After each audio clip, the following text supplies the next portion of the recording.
Scene में हमें एक तबाह शहर दिखाया जाता है। चारों तरफ टूटी हुई इमारतें दिखती है। इसमें दिख रहा है कि बर्बाद शहर, टूटी फूटी इमारतें, हर तरफ मलबा है। इसका मतलब है कि इंसानों की दुनिया में हर दिन तबाही होना आम बात बन गई है। एक दिन अचानक आसमान में एक बड़ी दरार निकलती है। उस दरार में से लाल बिजली निकलती है और अजीब अजीब रोशनी और अनगिनत राक्षस बाहर निकलते हैं। अलग अलग किस्म के राक्षस, जिसमें उड़ने वाले, कीड़े मकोड़े और टेंटिकल्स वाले थे। इंसानी आर्मी इन राक्षसों के सामने बेबस थी। लाखों हथियार और सैनिक होने के बावजूद भी इन्हें रोक नहीं पाते थे। लेकिन तभी पूरी दुनिया अद्भुत निराशा और डर में डूब गई। लेकिन तभी इंसानों में कुछ ऐसे लोग भी थे जिनके पास शक्तियां जाग गई थी। ये लोग आम इंसानों के जैसे नहीं थे। इनके पास असाधारण शक्तियां थी जो आम इंसान भी सोच नहीं सकते थे। इंसानियत ने इन्हें उम्मीद की आखिरी किरण माना, क्योंकि यह राक्षसों से लड़ सकते थे। शहर अब भी लगातार तबाह हो रहे थे। ऊपर से राक्षस हमला कर रहे थे और नीचे विस्फोट और मलबा बिखरा हुआ था। आम इंसान तो पूरी तरह बर्बाद हो रहे थे। लेकिन अब ये हीरो लीजेंड इनकी रक्षा के लिए सामने आ गए थे। यहाँ हम देखते हैं कि एक माँ अपने बच्चे को कसकर पकड़ी बैठी है। बच्चा डरा हुआ है और कह रहा है कि माँ, मुझे बहुत डर लग रहा है। उनके सामने जमीन पर एक बहुत बड़ा राक्षस था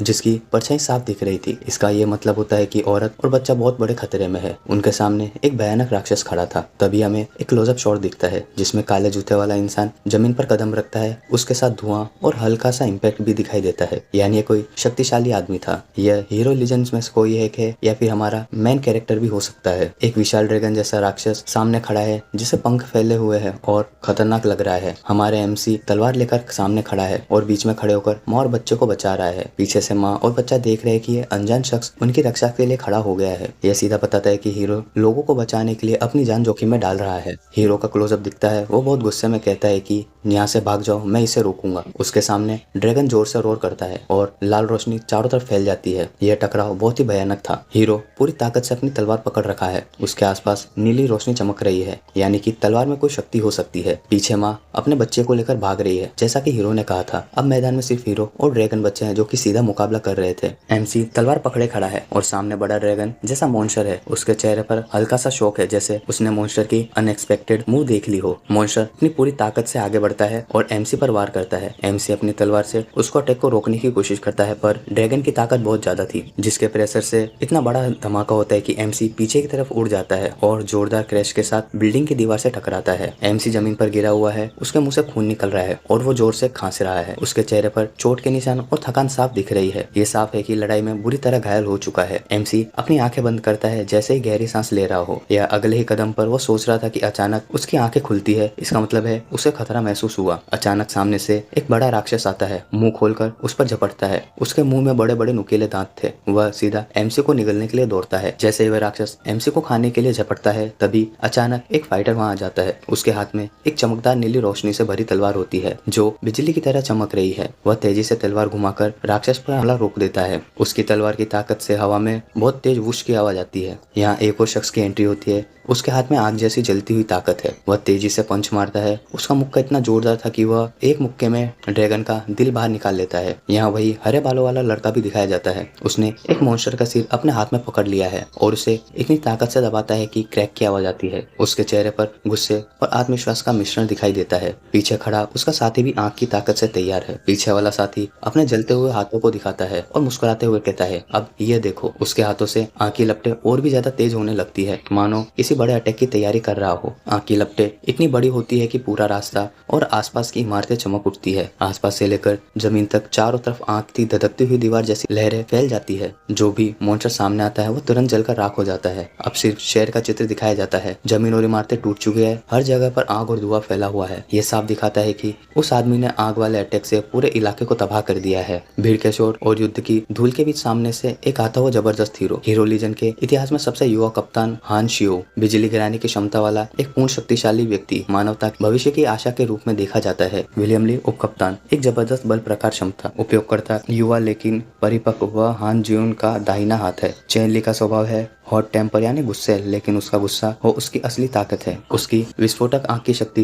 दुश्मनों को पल भर में राख कर देती है। इसलिए अब भी दुश्मनों की भीड़ में सबसे पहले घुसना होता है तो वह बेहतर विकल्प है। लड़ाई खत्म होने के बाद भीड़ में एक साधारण लड़का दिखाई देता है। उसका नाम अभी सामने नहीं आया है, लेकिन उसके चेहरे पर थकान और बेबस होने का दर्द साफ दिख रहा था। वो हीरोज को देखता है और सोचता है कि कब मेरे पास भी ऐसी ताकत होगी। उसकी आंखों में ईर्ष्या नहीं बल्कि तलाश थी। वो भी एक दिन उतनी ही ताकत चाहता था ताकि वो दर्शक ना बने बल्कि मैदान में जाकर लड़ सके। सके। लड़ाई के बाद मरे हुए मॉन्स्टर की लाशों को ट्रकों में भरा जाता है। सड़क पर लाइन में रखे हुए शव बैग सरकारी एजेंट्स दिखाते हैं कि हालत अभी भी बेहद गंभीर है। साथ ही एक और चौंकाने वाली सच्चाई सामने आती है। इन विंग ड्राइव्स यानी पंखों वाले राक्षसों के खून और तरल बहुत ज्यादा जहरीले होते हैं। अगर यह तरल हवा में मिल जाए तो सांस लेने के लिए भी बहुत खतरनाक हो सकता है। यानी लड़ाई जीतने के बाद भी मौत का खतरा बना रहता है। इसी दौरान चियान चियान नाम की लड़की दिखाई जाती है। लाल बालों वाली लड़की आत्मविश्वास से भरी हुई मुस्कुराती हुई, उसके हाथ में एक इंजेक्शन था। वो कहती है ये एंटीडोट है, यह जहर को कम कर देगा। जिन्हें उसकी जरूरत थी वह शुक्रगुजार होकर उसे कहते हैं थैंक यू डॉक्टर भाई।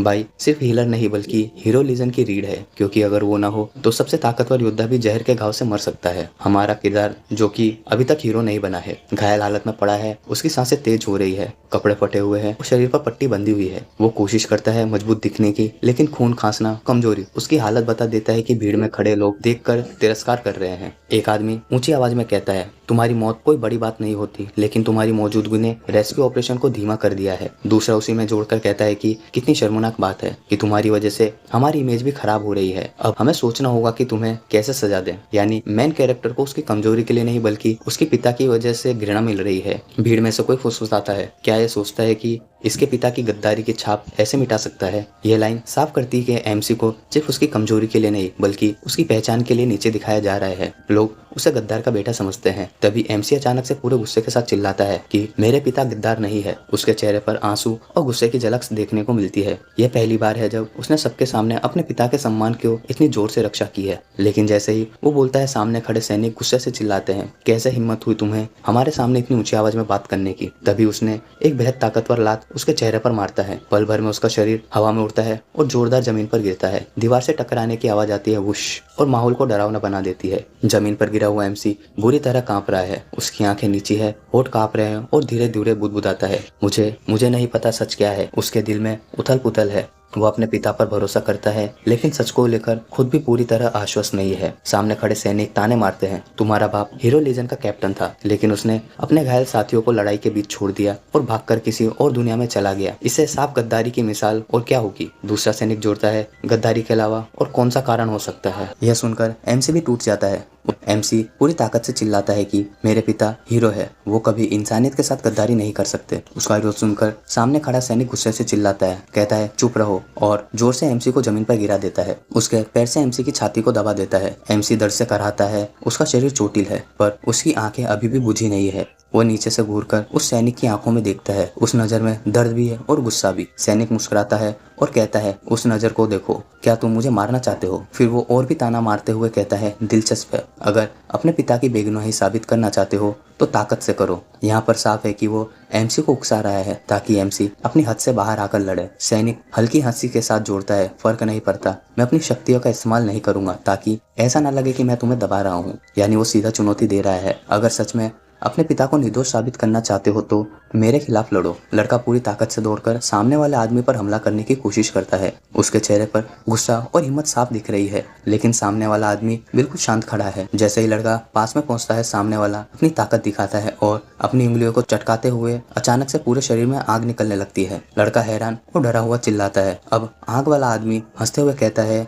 मुझसे लड़ने की तुम्हारी औकात नहीं है। उसके बगल में खड़ा दूसरा आदमी भी मजाक उड़ाते हुए कहता है, ये लड़का बहुत ही बोला है। यानी वो लोग उसे बेवकूफ समझ रहे हैं, उसकी मेहनत का मजाक बना रहे हैं। इसी बीच एक लड़की आती है और घबराती हुई चिल्लाती है, कृपया मत करो। वो लड़के को बचाने के लिए बीच में आने की कोशिश कर रही है। लड़की जमीन पर गिरे हुए लड़के को पकड़ लेती है। वो बाकी लोगों से कहती है, चाहे जो भी हो, वो अभी भी हमारी टीम का हिस्सा है। उसके पिता ने जो भी गुनाह किए हैं उसका इस पर कोई असर नहीं होना चाहिए। वो सबको रोकते हुए कहती है, ऐसा मत करो। दो आदमी लड़की से बात करते हुए कहते हैं, बहुत ज्यादा दयालु हो, सिर्फ तुम ही हो जो उस पर यकीन करती हो। ये लड़का झूठ से भरा हुआ है, सावधान रहना, कहीं ये तुम्हें धोखा न दे दे। यहाँ वो दोनों लड़की को समझाने की कोशिश कर रहे हैं कि लड़का भरोसे के लायक नहीं है। अचानक हीरो के दिल की धड़कन तेज हो जाती है और उसे बहुत ज्यादा दर्द होने लगता है। वो चिल्लाकर कहता है, ये क्या हो रहा है मेरे साथ, मेरा दिल इतनी जोर से क्यों धड़क रहा है। इसका मतलब है कि उसके शरीर के अंदर कोई जहर या छिपी हुई ताकत एक्टिव हो रही है। अब हीरो के पूरे शरीर पर काली नसें और दरारें दिखने लगती है। उसके मुंह से खून भी बहने लगता है। उसकी आंखें चमकने लगती है और चेहरा गुस्से और दर्द से भर जाता है। यह साफ दिख रहा है है कि उस पर किसी जहर का असर हो रहा है। लड़का दीवार से टकराकर दूर जाकर गिरता है। साथ ही उसके दिमाग में एक बात आई, क्या यह पहले हुआ था? साइड में से एक क्लोजअप दिखता है